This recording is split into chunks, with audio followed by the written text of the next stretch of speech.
Hey guys, welcome back to season 2, episode 2 of Secrets of a Church Girl. I'm Randy. I'm Allison. And we are so excited to be filming the second episode. We have changed, but it's technically the same time. I'm just going to out us because the real Secrets of a Church Girl tell the truth. Okay. Yeah, we're really pumped. This week we are going to be jumping into the topic of our inner healing, which is kind of wild. A lot of people, when we announced it, that we were like, that I went through inner healing, that Billy went through inner healing. Tell me, you were in the room. What were people were tripping out? Yeah, I think people were like, "Oh God, they've gone off the walls." Yeah, you know. Here, tilt this towards you a little bit more. There you go. Yeah, I think people get freaked out about healing. Yeah, you know, and I feel like people think healing is like getting a pedicure and like self-care, and it's like, what? So I think, yeah, there was a lot of confusion, which is normal because I think it's different.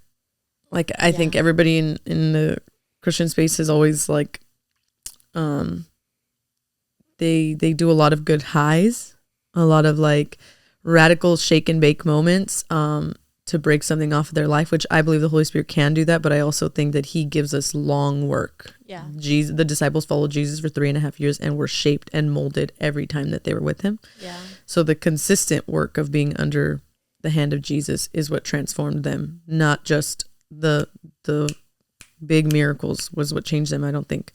And I feel like Jesus had a really good way of like, even in moments where there were huge miracles and they probably wanted to relish in it and be like, that was amazing, and sit around all the crowds, like he was like, go get on the boat and leave. You're not allowed to like try and get glory out of this. But like, yeah, I think when a lot of people heard about the journey that I had gone on and that Billy went on as well, and that you guys are going through, there was just a lot of speculation, but Jesus is a healer.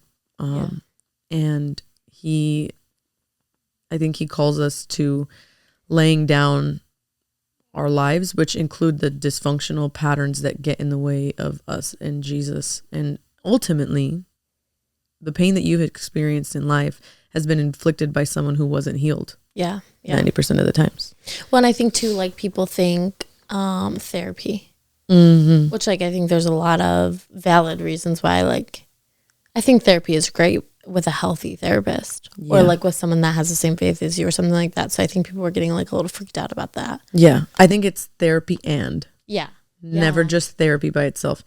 I think it can be therapy and Jesus. It can be inner healing and Jesus. Everything will encompass and Jesus. Yeah, that's what I think is the bottom line of determining health. But yeah, so we I went through my inner healing journey. I started it in September and ran from September to January. I graduated, and then I was like literally finished the class the next morning, went to training because I was like, this needs to be here.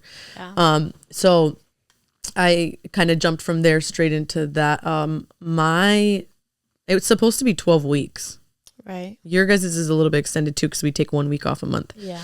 But it's supposed to be 12 weeks. And I think we ran for like a lot longer than that. I was in a digital group, like I was on Zoom.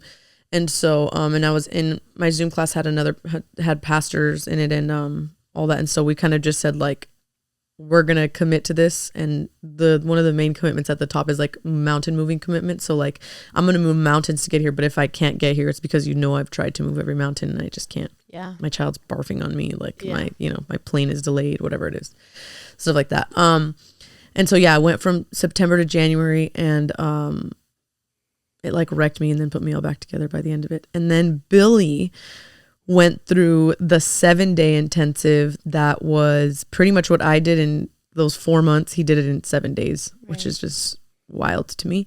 And then you guys started, when did we start? February? Yeah, I think it was the week after Valentine's Day, maybe. Okay. Does that sound right? Sure. Yeah, because we'll be done by the end of the May. Yep. Yeah.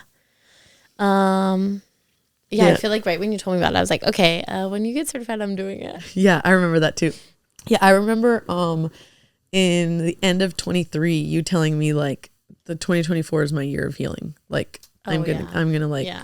I have to dig in because also if you listen to our last episode, it had been like a full year of like really being in life with Jesus. Yeah. You know, obviously everything was still growing and transforming as it is today, but you had already spent like a year really in a rhythm with Jesus. Yeah. That you were like, okay, let me do the next, again, we ended last episode with like the idea of a next step. And I think you were like down for that. Yeah. But then the top of 2024 came to head, and how did you feel like actually doing it? Like, tell me about like your experience.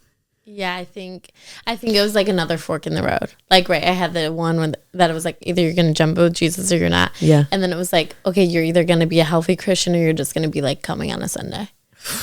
You know? Yeah. Really. So I think it was like, that was hard. And I think too, like, I was just not in a good place mentally in regards to like church or like church people or, you know, whatever. Like I was just dealing with a lot, I think too. So I think there was a lot when it came down to the inner healing. Like I was like, I'm just going to tell her I'm not going to do it. Like there was many days that I was like, no, I'm not going to do it. I'm not going to do it. But when it came down to it, obviously I'm here. I did it. And I'm so thankful because. I'm so thankful you did it too. Yeah. Like I think I paid for therapy for a long time. That's what I was gonna say. You have a background of therapy. Yeah, like I knew that I didn't want a lot of things that happened to me or happened in my upbringing to continue with my kids. And my mom has always taught me that. Like what you don't break, your kids will deal with. And like I've seen that in my own life. So I was like, I'm not doing that to my kids. So I started going to therapy in 2020. Okay. And I just kind of ended things with my therapist. Like you broke up with them. Yeah. So, but pretty consistently I was going to therapy. And you know, you learn things. Yeah. You learn like whatever triggers or whatever. But I just felt like, okay, great. I have somebody to talk to, but am I actually healing from anything? I don't know. Cause I still cry about the same thing I started crying about 4 years ago. Not that crying doesn't mean you haven't healed, but like, it's still giving you the same deep pain. Yeah. So, but then I saw my therapist 2 weeks ago and he was like, you're like really great. Like, I don't think you really need me anymore. And I was like, okay, bye. I love you. Thank you, Jesus. Yeah.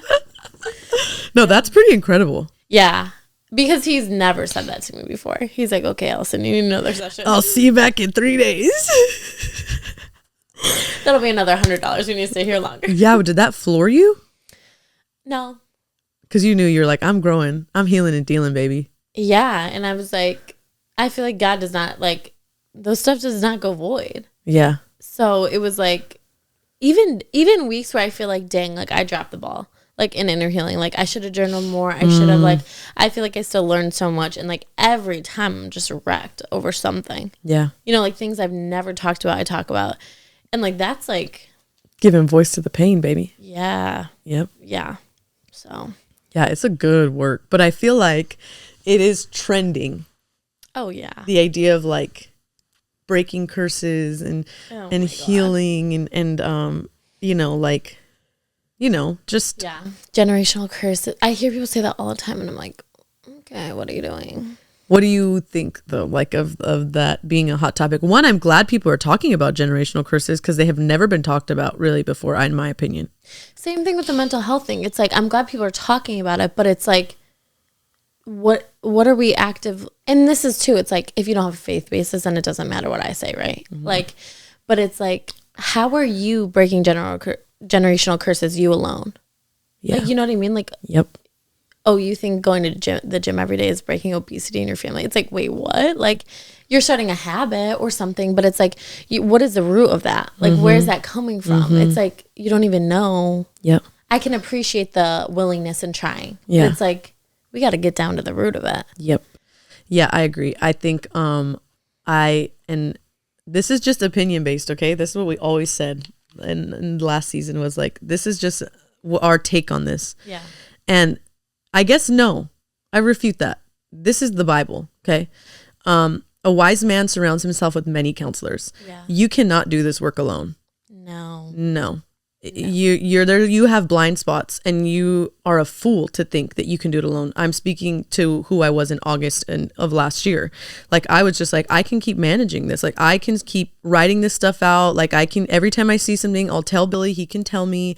He can whatever. But even that, look at, I'm including him. But really, that wouldn't even work, because once he touched a point of my scars or my wounds that were infected or actually damaging, I had a reaction or a response, or I would like just respond in like a way that was so dysfunctional. So no, you can't do it on your own. I'm sorry.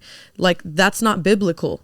That comes down to truth. Like, there is a truth in one, not just having wise counselors and people that, we've talked about this all the time, and we have this in our life, people that can tell us no, go, and slow. Yeah. Like, we have those people in our lives that can tell us all three of those things. No, this is not healthy for you. Yeah. Go. Yes, the Lord is, and it's not because I'm waiting for them to give me permission. I'm asking Jesus to confirm in somebody else what he's speaking to me, and I will go on that behalf, that you spoke to them. Not that people are telling me what to do, that I can and can't do something, but that I'm trusting that Jesus is going to speak to the people that he has sent in my life to lead me to keep moving forward in something. Yeah.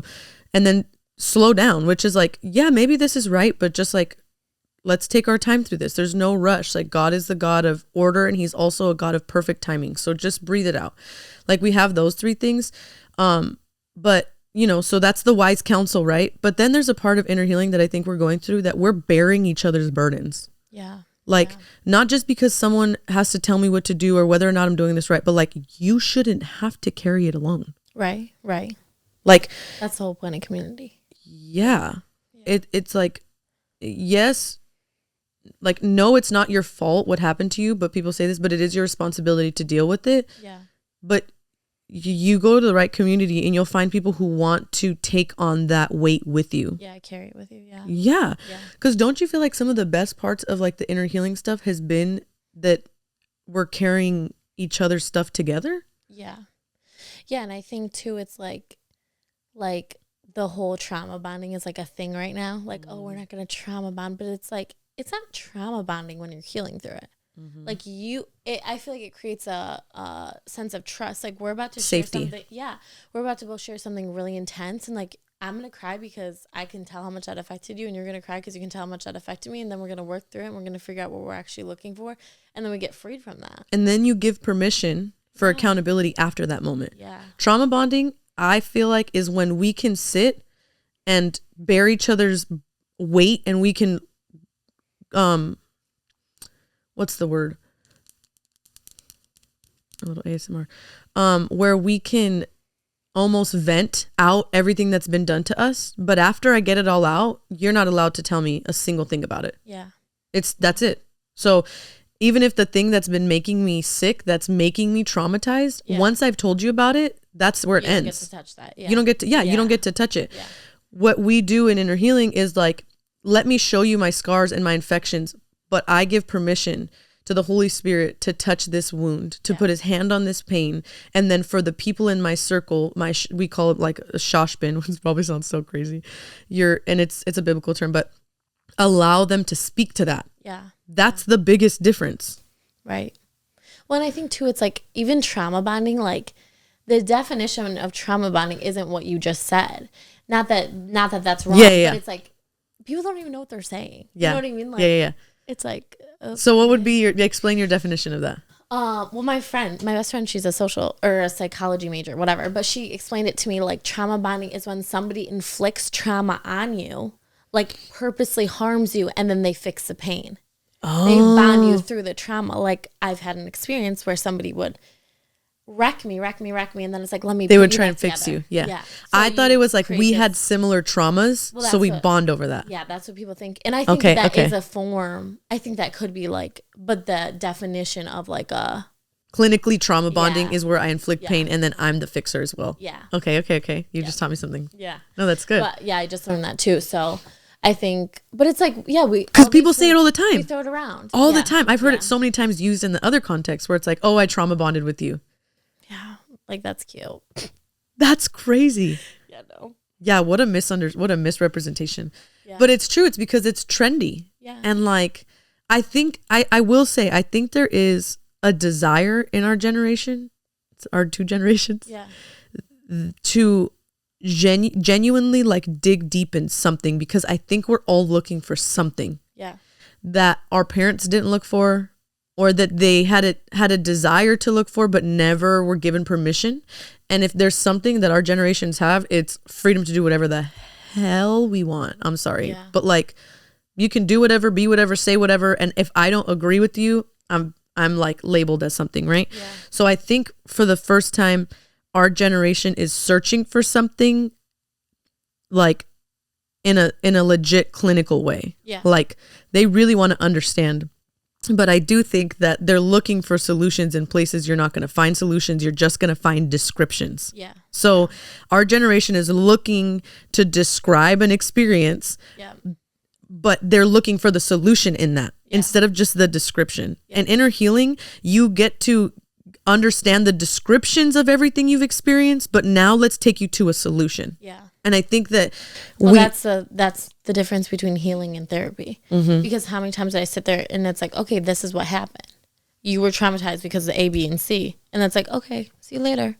It's like, I didn't get healing through that. Yeah. I'm not fixed because I told you what happened and you told me, oh, you have depression, you have anxiety, whatever. Like that doesn't, I'm not fixed now. Yeah. You know? Mm-hmm.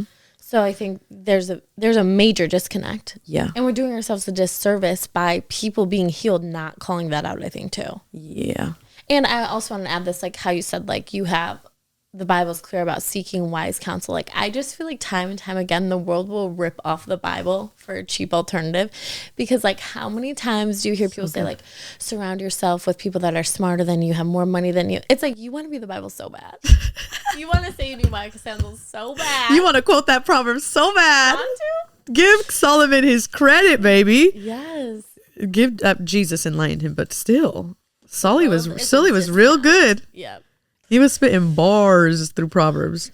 Yeah, there's multiple portions in scripture where it talks about that. And think about this. Think about like all the major falls, right, in scripture, like failures. Like the moment that you saw restoration, because I feel like intentionally, like let's just think about this, okay? Like Exodus and the story of Moses' life, and I'm just studying this right now for conference, but the story of his life, like he wrote that. Yeah. And he left in his humanity. Like Jesus, the Lord told him, like, don't take that out. Yeah. You better tell your whole story. Yeah. You better quit with it. Don't even try and make it look like you had it all together. Like he failed, messed up, sent his wife away and his kids right at the peak of like all the great things that were going to happen to him. The wife that stuck it out with him didn't even get to see the victory with him. Like what? He left that in. Yeah. Okay.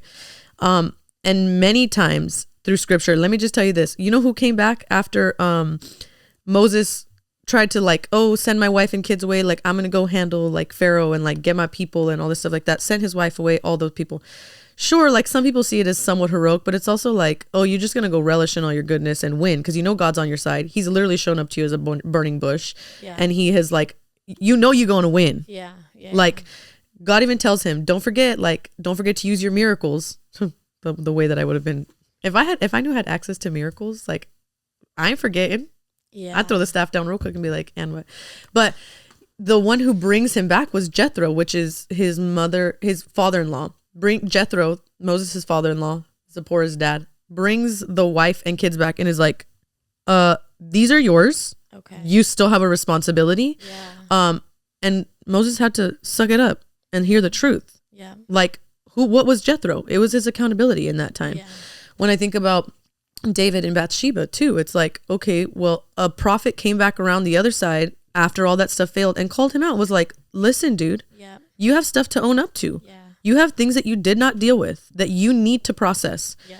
And what did he do? He came with a repentant heart, like right away when he was confronted. Lord Jesus, I can't believe I've lived like this, like, and repented of his ways.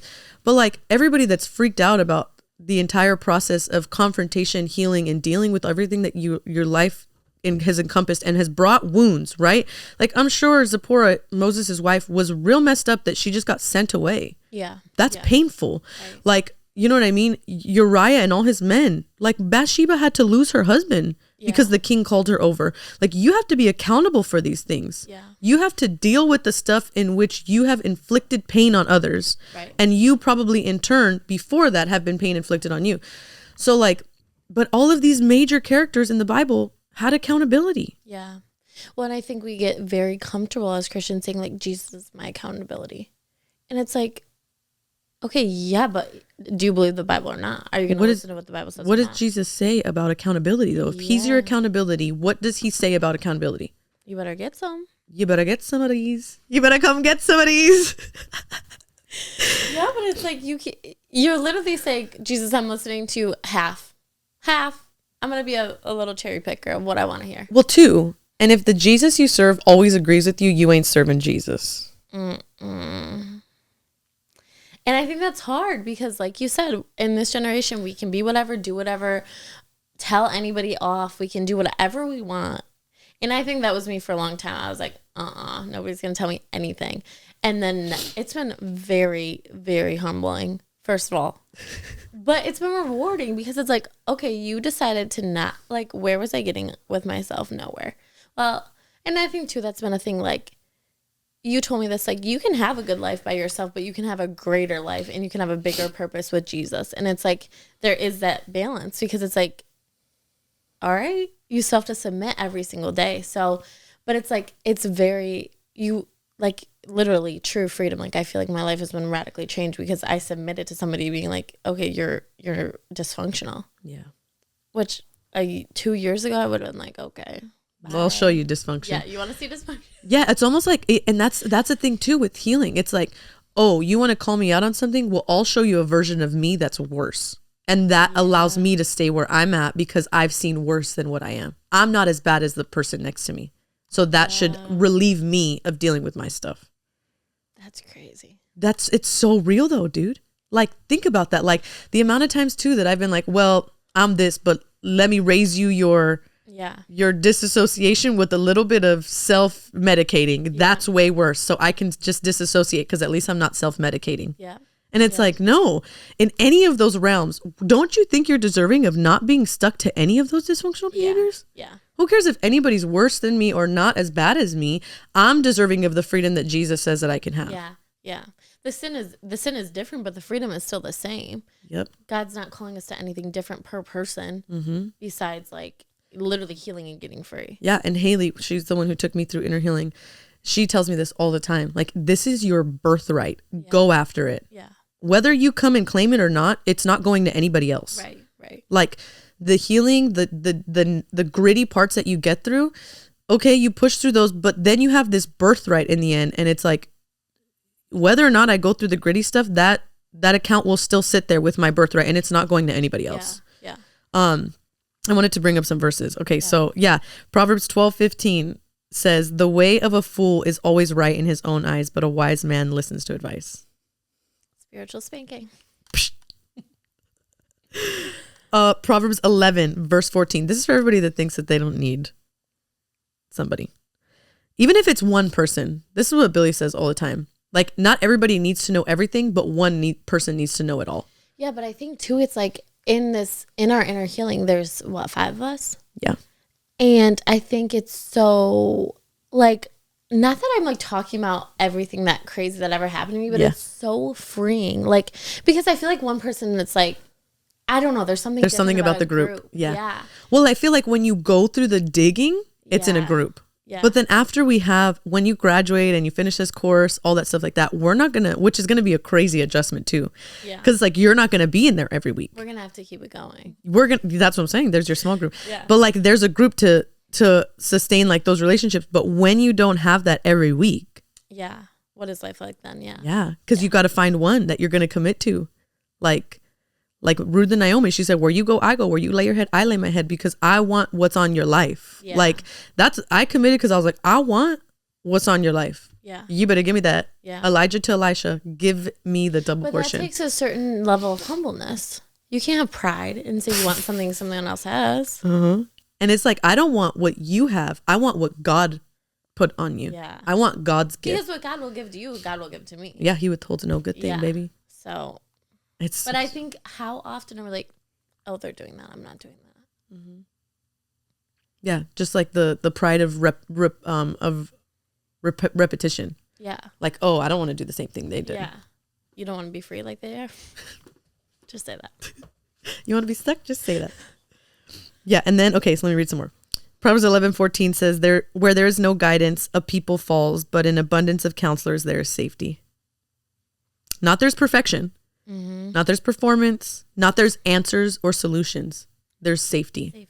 And I feel like that's such a primary thing in inner healing. Like every week that we get together, like we've built over time. And I think that's why it gets more and more deep every week once you push through like week 7, 8, 9, because now you have a safety that you didn't have before. That even the safety you have felt, and I guess for me, I'll say this, and maybe it'll feel similar to you, but like the safety I feel with some of my closest friends that I've had for years, I didn't feel the same level of safety that I had with somebody I met on Zoom.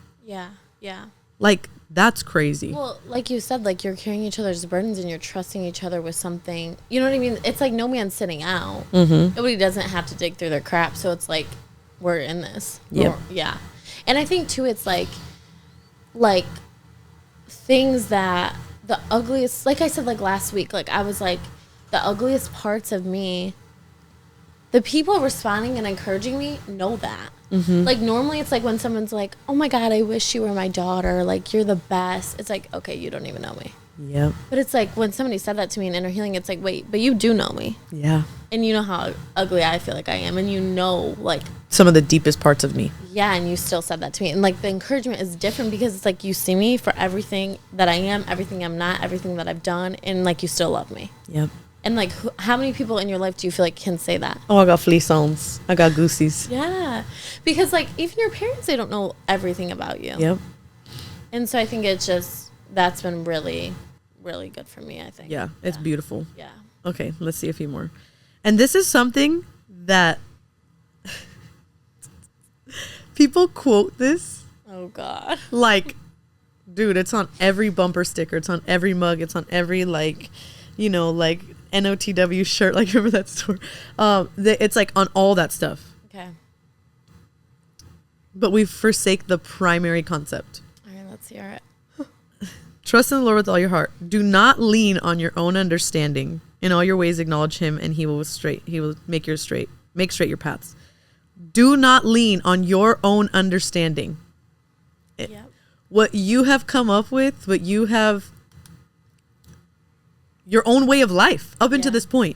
Yeah. So that would mean in some measure or another, like everything I've understood according to my own strength is probably wrong. Do you know what I mean? Like how many times do we quote that? Like trust in the Lord with all your heart. Trust in the Lord with all your heart. Yeah. But like you're leaning on everything you know that makes you comfortable, that validates every way you live. Yeah. This is like forsake all of that, the cost that we count. Yep.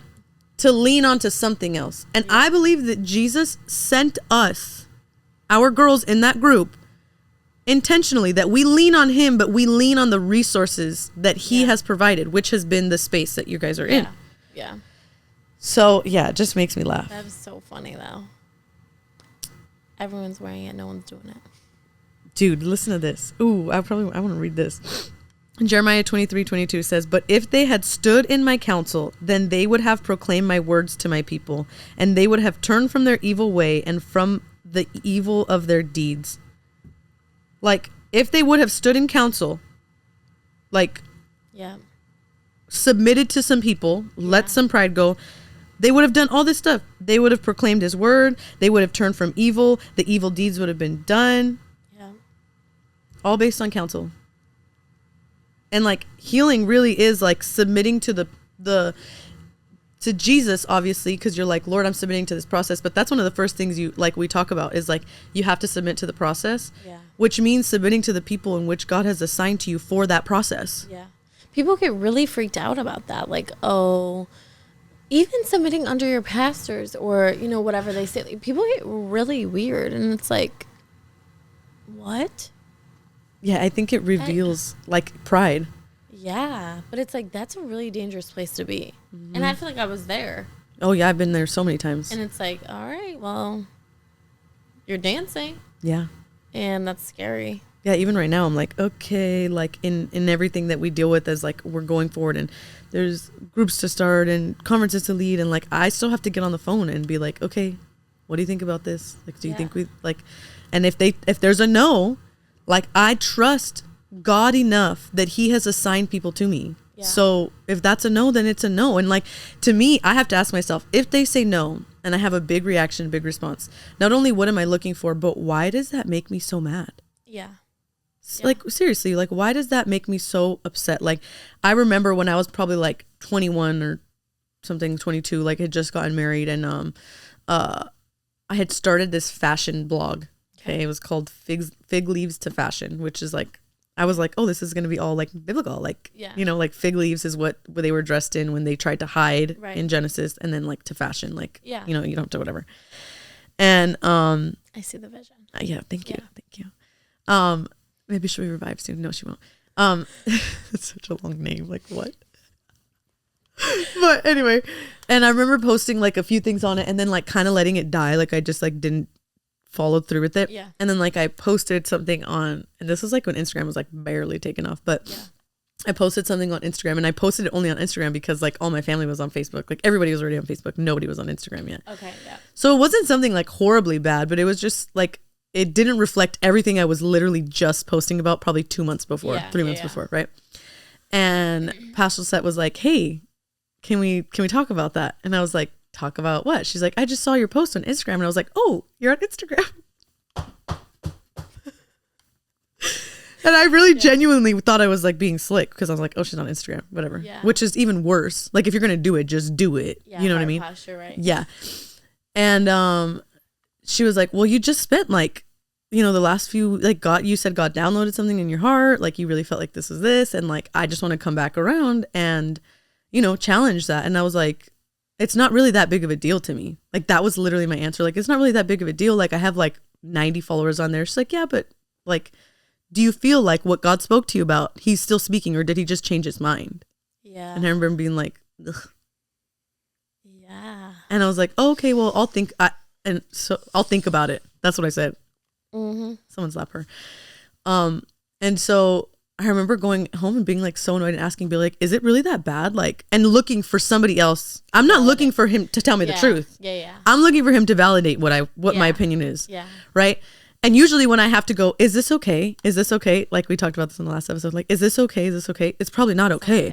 So he's like, well, I mean, it doesn't bother me. And I'm like, see, it's not that big of a deal. Like, if it doesn't bother you, why does it bother her? Right? Yeah. Literally, like, if it doesn't bother my man, like, why does it bother? And it didn't bother her. Yeah. I wasn't keeping Paso Set up awake at night about my Instagram post. Yeah. She was just calling me back to something I had committed to. Yeah. And it was uncomfortable, so I deleted it. Yeah. And then, because I had to ask myself, like, really, is this Instagram post gonna be something that, like, this is the hill I want to die on? Yeah. Yeah. If there's a hill I'm dying on, baby, it's not on the hill of like my mini shorts. No. That's not the hill I'm dying on, baby. Mm-mm. And that's what I think we have to ask ourselves. Like, half of the stuff we get defensive about, is that what you want to die on? Well, and I think too, it's like you literally go gung ho to prove that you're not wrong, or because it's like, you know, you're wrong. Like, how many times are you fighting with someone in the middle of the argument? You're like, oh, and then you're like, oh, I don't care. I will die here. Like, this is, lay me out. I ain't going out. But dude, I was like, do I want to die on this hill? Yeah. Do I want to refute And what did she do? Tell you the truth? Yeah. The truth. Do I want to like dismiss all of the years of leadership that suddenly she hates me so much because she wants me to take this Instagram post down? Yeah. And like, how I feel like I was just thinking about that on the way over here. How many times I literally have sat down with you and Billy, and then I did not listen. Being honest. Like, tell the truth, shade the devil, baby. Yeah, holding myself accountable. I just left and, okay. Bye. Like, what? And then who got their feelings hurt? And then also, thankfully, you guys are like there to pick me up when I'm like, okay, what the heck is happening? But it's like, are you dumb? Yeah, you are. You better lean on that wise counsel, because you are dumb. We just can't do it alone. No. Like, you can only go, if you want to go, my pastor says this. If you want to go fast, go alone. If you want to go far, go with people. Yeah. Do you know what I mean? And that may mean it slows down, but like, according to whose timing. Yeah. Like, what is slow? Right. Like, think about. And Haley said this, Jesus has forever with you, baby. This ain't nothing. This is a blink of an eye. This is a blip. Yep. Bloop. And it's okay, Bookie. Take your time. That's what she says. No, that was humbling, because I was like, dang, My man's really going to do me dirty like that. Like, forsake all my timelines because he has forever with me. Yeah. That's crazy. It's like oh man, I think we genuinely, I think a lot of people are doing the best they can with what they have. Yeah. But then they have to go, but this isn't enough. My best isn't enough. Yeah. Which takes humility. Yeah. Like I was doing the best I could. Right. Leading this church, leading my family, like doing my job. Like I was doing the best I could in August of 2023. Yeah. And humility is like, but my best isn't enough. His best is. Yeah. Well, and I think too, it's like, again, back to the gospel. It's like, if we could do what we needed to do, like we wouldn't need Jesus. So. Chirp, chirp. Cricket, cricket. You know, like. Yeah. And I do think, like we said, like there are people that don't want that. Or not that they don't want it, they just can't put themselves aside enough to recognize that they want it. Yeah. But then when they get it, they're going to be like, what was I doing? Yeah. You know, like even me, I feel like, okay, you ding dong. Like you got your feelings hurt because you were being ridiculous. Like what? And I remember you told me, you were like, you have responsibility to take in this. And I was livid. That's okay, baby. I was so mad. I was like, what is she even talking about? What responsibility do I have? I'm like, literally the victim. I am the victim. It's so much easier. Oh my God, yeah. And like, I've never been like that in my life. Yeah. But I think for the first time at the beginning of the year, I was like, oh, I feel like beat down. And I think like, you were like, you still have responsibility. And I was upset about that. And now I'm like, yeah, I do. Dumb. Like, ignore all accountability. Don't listen to any red flags. Don't measure anyone's fruit. Yep. Do whatever I want. Mm-hmm. You know, it's like, okay. Yep. Yeah. Oh, I mean, it's like so real with all of us because I think that people are doing the best, like, to survive their bullet holes that someone else shot in them. Yeah. But go to the doctor, baby. Go to the doctor, dog. Yeah. Run to the ER, like get some help, like because then it becomes a life of victimhood. Instead, I was a victim in one situation, and now I can move. I can get my healing. Yeah. Like I need to go deal. Like if somebody shoots you, it's their fault that they shot you. But if you don't go to the hospital to get tended to, whose fault is it that you died? Yeah. Yeah. Yep. You know, and I think that that's huge. I think victimhood is the center of like every individual's dysfunction. It's been done to me. Yeah. This happened to me, which this is a thing. You'd be surprised. Inner healing is not about like bearing everything you've done wrong. It's about dealing with everything that's been done to you, giving voice to your pain, like grieving and lamenting everything that you've experienced in life. And then now that somebody's actually held space for you and how you actually feel, now we move to treatment. Yeah. Well, and two, it's like how many times I think people live in a state of victimhood because it's like they want someone to hear them too. Mm-hmm. You know what I mean? Like if I tell you everything that ever happened to me, every time I saw you, maybe one time you'll hear me and hold space for me. But it's like you have that every single Tuesday. I know that I'm going to have space held for me. Yeah. Well, I can get it out. Yeah. I can tell you exactly how I feel. I can cry. I can scream. I can do whatever I need to get it out here. You can hear about it and then we can move on. Yeah. Yeah. And I think sometimes people run in circles around the same trauma, not because they need somebody to hear them, but because it says like, oh, well, this happened to me, and that happened to me. And so when I act this way, that's why. Yeah. It's an excuse. It becomes an excuse. Yeah. After a while, it becomes an excuse for why I act that way. So if I dump everything on you and then you have to see me for what I've been through, it's an excuse for me to keep acting this way because now you know what I've been through. Yeah. So how could you expect anything more of me since you know that so-and-so did this and this person left me and that person this? Of course I'm this way. Yeah. Well, and then I think there's the flip of the coin, right? Like there's the people that go, I feel like I'm the opposite. Mm-hmm. Like I went through a lot of stuff and then it was like. Never talked about. Yeah. And it was almost like, driving me, but in an unhealthy way. Mm-hmm. Like, I'm not going to be this. I'm not going to be that. I'm going to work so hard. I'm going to work myself into the ground. I'm going to be unhealthy. I'm going to be dysfunctional, but I'm going to be successful. So no one will know. Well, yeah, it's like you almost put so much effort in not becoming something and instead of becoming who you're supposed to be. And it's like it's still running your life. Yeah. Whether it's you're sitting in it or you're running away from it, that's still running your life. Yep. Yeah. Oh, that's so good. Yeah. That's so good. It's so true.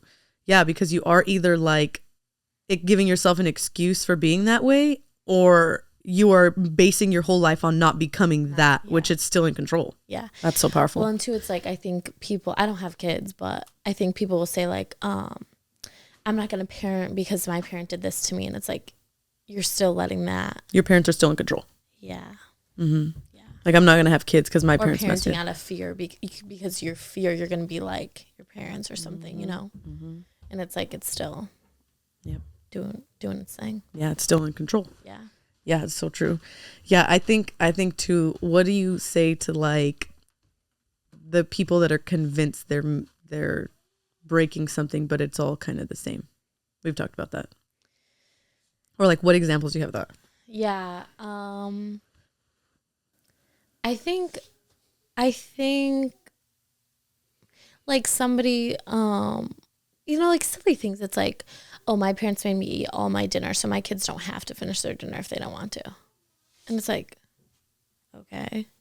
You know what I mean? Like, is that breaking a generational curse? Like, for me, that's not correlated. For them, that feels big. So I'm like, I feel like I try to be encouraging. Like, you know what I mean? Like, you're doing great. You're doing the best with what you have. You know what I mean? But it's also like, okay, but what about the nitty gritty? You know? And I think, too, it's like, am I at a space to do that with somebody? Yeah. And I think, too, like, I do have friends that I have those conversations with, but it's touchy. You know what I mean? It's like, oh, yeah. Do you feel comfortable doing that now, knowing that your kids are going to have to pay for that? Yep. Do you feel okay about that? You know? So it's like, I don't have many people I have those conversations with. I do have a few, but yeah, I think I try to be encouraging for where people are at, but I also think it's like, let's get real too. Yeah. No, I agree. Yeah. I think that our generation is doing a good job at touching the surface. Yeah. Like things like that. Yeah. Like, my parents always withheld candy. So like whenever they want a treat, I'm not calling it a treat. They can have it whenever they want, which I think is, I think that's cool. But I think it's also like one like little tiny thing. Like it's the surface stuff. Yeah. And like, to me, is that changing the trajectory of your child's life? More than like your giant reactions every time that they cry. To me, those are like I know for us, and we're not perfect parents by any means, because I still get overwhelmed and frustrated and stuff. So I don't like want this to sound like that. But like with Addie, that's like a big thing we're working on. Like, and a lot of people say this too, like when it comes to parenting, it's like what really gets you triggered are usually things you weren't allowed to do. Yeah. So like, Addie screams and cries, and I want to be like, stop crying. Yeah. Because that was my life. Was just like, okay, that's enough. Yeah. That's enough. That's enough tears. That's enough this, which we're learning. Like if there's more tears, then there's more feelings. And if there's more feelings, then get them out. Right. Yeah.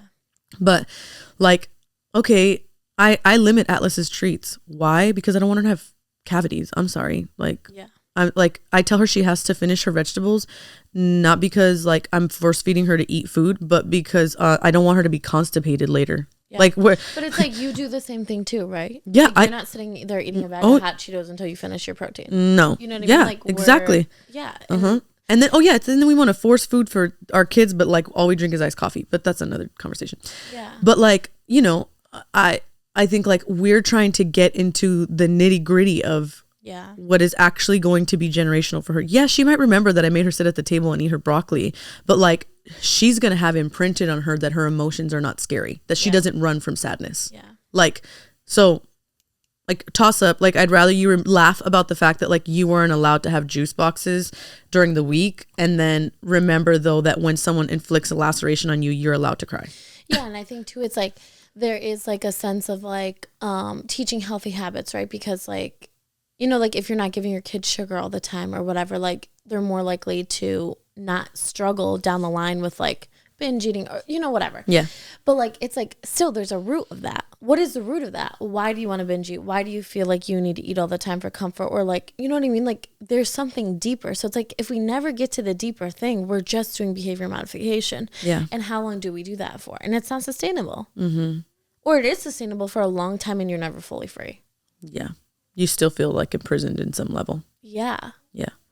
So I think it's like, I definitely feel like I get to have those conversations, like the surface, touch on it. Mm-hmm. But I think too, it's like, I do try to be careful because I don't want to ever, I don't have kids.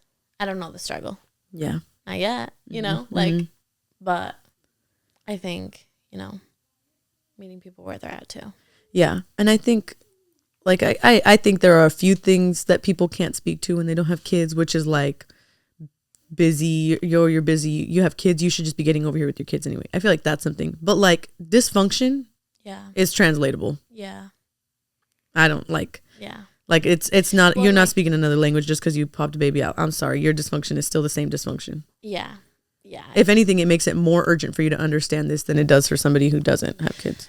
I will say, like, I'm so thankful I get to do this now because, like, I feel like if I was doing it pregnant, if I was doing it after I had kids, like, I would be in a panic. Yeah. Even now, I feel like I need to do this. Like, there's a sense of urgency within me.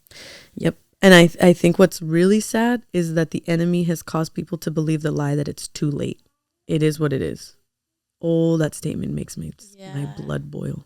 Literally, like, oh, I'm about to start Holy Ghost shaking. Yeah. I literally can't. Oh, and people are like, it is what it is, though. This is just how everybody's always been. No, it's not what it is. It is what God says it is, and there's a mandate behind that. Yeah. So if he says Chautauqua County can be healed, then that's what it is. Yeah. But what's our mandate on the backside of that promise? That we need to get into healing. We need to deal with our stuff. Yeah. But it's like, how do you just become what everyone else is around you? Like, it kind of makes sense. You know what I mean? Like, hang out with who you want to be, like all those things. Yeah. But it's also like, how do you sit there believing every Sunday for healing, but you never do the work to get there? Yeah. Like, what responsibility do we have? Oh, yeah. And I think people, it's so crazy because, like, I've heard people that have responded to me like, well, isn't Jesus enough? Like, isn't that enough like, he should be enough? Let me tell you. And then I say, well, do you send somebody who's dealing with addiction to recovery? Don't you think that Jesus is enough then? Yeah. Well, no, they need like an AA group or like a whatever, NA, all that stuff like that, or recovery style space. And I just go, you have addictions too. Yeah. They're just not substances. Yeah. You need a group too. You need a space too. You're addicted to validation. You're addicted to control. You're addicted to obsessive compulsive like spaces. You are addicted to male attention. You're addicted to like performance-based living. You're addicted to something. Yeah. But just because it's not substance abuse outwardly, we try to tell people like you should be able to handle that on your own. Yeah. Which I think is the lie. That's the thing too. It's not, you're not saying God won't heal you of that in a split moment, because he will some people, but it's like, you're not even doing anything to, like, I feel like not that God makes you work for your healing, but it's like, he wants you to count the cost. You have. Yeah. Like, he wants you to count the cost. Yeah. The woman with the issue of blood, we heard this. Yeah. She had a cost to count. Yep. She went after her healing. Yeah. She did not sit there and wait for Jesus to come to her. Yep. She didn't, not only did she waste a bunch of time going to all these doctors, attempting therapists, all these things like that.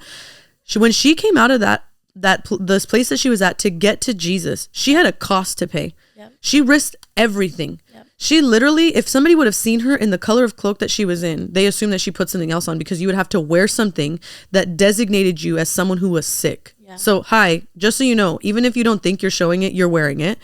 Yeah. You're wearing your dysfunction. But like, she put something on, went out to Jesus, and if any one of them would have recognized her, stoned to death. Yeah. It's over for you, baby. Yeah. And she counted the cost. She went after her healing. Yes, she was healed in a moment, but after what? She crawled to Jesus. Yeah. After she put in the gritty, the nasty work. God didn't say, he still called her out and said, tell me what happened. You know, and I think, what did Haley say? Like, get up, nobody's doing it for you. Yeah. Don't be lazy. No one's coming to heal you with nobody on the face of this planet is coming to heal you for you. You got to get up and say, like, I'm going after my healing. That's what all of these miracles, 90% of them were people going after Jesus to get their healing, to get what was theirs. If you're alive and you're breathing, you have a responsibility to do it for yourself and steward what God gave you well. You have breath in your lungs. Oh, yeah. You better go get your healing. That's what I tell Addie. Yeah. She tells me this all the time. She got a hot plate of food in front of her. Can you blow your food for me? No. It's so cute. She's not going to always ask you to blow your food for you. I get that. But guess what I'm teaching her? Thank God you got breath in your lungs. Yeah. You better use it. Use it. Yeah. You better use it. Yeah. Like, I tell her that every time. She got a little bowl of soup. She got pizza in front of her. You got breath in your lungs. Thank you, God. You better use what he gave you. Yeah. Like, that is something like every adult could benefit from. You have something that God gave you. You better use it. Yeah. I don't care if that's just breath in your lungs. If that's like, even to me, like showing up to a local church is like me using what God gave me. Yeah. Not like, oh, to serve. Like, God, you gave me a local community that I can be infused with love and joy and patience, and I can learn from this place. You gave this to me. I'm going to show up every Sunday and I'm going to use what you gave me. Yeah. Yeah. And that's not that, like that whole like positivity movement. Like, I'm thankful for everything. It's like, no, it's not like that. And when there's times to hold space for real things, when Addie needs you to calm her down and give her breath back, like, you're going to do that. But it's like, you can blow on your food, dude. Yeah. I'm teaching her, like, yeah. I'm teaching her too, like, it's on you, baby. You want to eat? Or do you want to go hungry? Yeah. It's up to you. Yeah. Like, and Haley says this, and we'll wrap with this because it's 9:45. Yeah. Haley says this all the time. Like, she's been telling her kids since they were 2 years old, life's not fair. Mm-hmm. Like, the little things that you ingrain in them now, like, it's not fair, baby. Yeah. Jesus has justice at the end of all time. He makes all things right. Yeah. But until then, humanity exists and things are not fair. So whatever you've been left with, whatever you have been dealt, it's probably not fair. It probably should not have happened to you. It's sick, twisted, the demented world we live in that have taken free will under their own yoke and distributed it in by means of lacerations to people. It's not fair. But God will make it right at the end. And in today, you get to decide what you do with the pain you've been dealt. Yeah. It will either be a weight that your children have to bear or the people after you have to bear. Forget your kids. The people that do life with you have to bear the stuff you don't deal with. Yeah. Or you can begin to process. In this episode, we're going to leave the Healing Care Ministries website in the description box. There's a lot of different organizations. There's a lot of different ministries that do this. This ministry was the one that did it for me. So like that did the work that I never thought I would get through. And so we'll leave it in there if you're interested in, like, they have virtual things. They have counselors that do long term. They have all things. So feel free to like look into it, and maybe in a local community you're at, they house this kind of curriculum. But don't sit on your stuff. Like, there are people that actually want to bear this with you, and you don't have to do it alone. But just remind yourself, like, I wasn't meant to do it alone, you know? And so thank you for listening to our TED Talk. No? Can you tell we're passionate about healing? Yeah. I love that for us. Yeah, it's good. Do you have anything else? Any other thoughts? No, I just think everyone should do it. I think everyone should do it too. Yeah. How do you not want people to do it once they've been? This is the thing too. I think like it is scary. Like I think I was like, okay, this is about to be a long work, and like it never ends, right? Yeah. Like we're gonna be healing till the end of time, until we go home, really. Yeah. But I think it's like, do you want to always feel like, oh, I should have done that? Yeah. Like I don't want to feel like that passed me by. Like I wanted to be in the first group. I wanted to grab the bull by the horns and get it done. You know, and start. Yeah. Yeah. So I feel like it just, if you need encouragement, just do it. Just do it. Yeah. Start somewhere. Yeah. That's how I felt at the end. The beginning of mine was like, if I'm doing this, I'm putting all chips in the bag. Yeah. I'm doing it all because I don't want to. Like, we always talk about the little girl and the one that we want to save, and we wish we would have done this for her, done that for her. But like, there's a version of me that September Randy is thankful for, and I could either have been thankful for her or felt guilty that I didn't go all in for her. Yeah. And I went all in for her. Yeah. You know. Yeah. So and we often, I feel like we like leave pieces behind. It's like, when do you get to grab all the pieces and let them all, you know, work through it? Yeah. And yeah, it's good, dude. It's a good work. Yeah. It's a good work. It's a deep work, but it's such a rewarding work. Yeah. So wherever you're at, I'm sure there's a community around you that does some sort of freedom groups, healing groups, something like that. Don't wait. Just jump in, or even reach out to somebody and acknowledge that this is a need you have in your life. I feel like it makes a huge difference, even just awareness. So thanks for listening. We'll be back again next week with a few more topics. And our email is, if you want to submit any stories, your church girl experience stories, even if you weren't raised in church, but you, let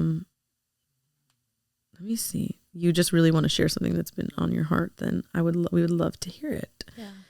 Our email is secretsofachurchgirl@gmail.com. So feel free to do any submissions. If you've been through healing or like you've done any discourses of this and you want to, or modules of this and you want to share your story, or you just feel like you need it and this spoke to you, feel free to send us a little love. Follow our socials. Mine is Randy's Blessed on Instagram, Randy Heather on TikTok, and Al, yours is? Mine is ALLKARCZ22 on Instagram. Awesome. Thanks, guys. Love you. Bye. That was good. We're done.